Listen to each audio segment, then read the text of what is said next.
Ridwan Kamil jadi pemimpin calon haji jemaah Jawa Barat tahun 2022. Gubernur Jawa Barat Ridwan Kamil akan menunaikan ibadah haji pada tahun ini, tepatnya akhir Juni atau awal Juli tahun 2022. Ia akan berangkat ke Tanah Suci sekaligus menjadi pemimpin bagi jemaah haji asal Jawa Barat. Sebagai pemimpin, Ridwan Kamil akan hadir langsung untuk memastikan kebutuhan 17.566 jemaah haji asal Jawa Barat terpenuhi.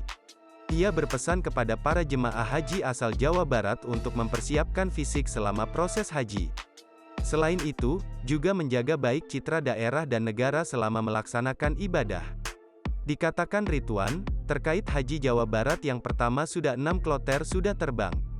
Kemudian jemaah haji itu hanya 45% dari 100% yang seharusnya diberangkatkan.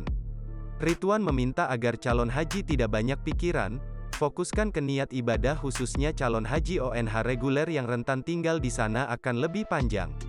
Adapun yang berangkat haji dari Jabar yaitu sebanyak 17.566 jemaah dengan jumlah 44 kloter. Jemaah dianjurkan menjaga protokol kesehatan dan menjaga fisik. Menurut informasi cuaca di sana agak sedikit ekstrim, musim panas. Bahkan sampai 44 derajat Celcius. Jangan lupa subscribe, share, komen, dan like ya.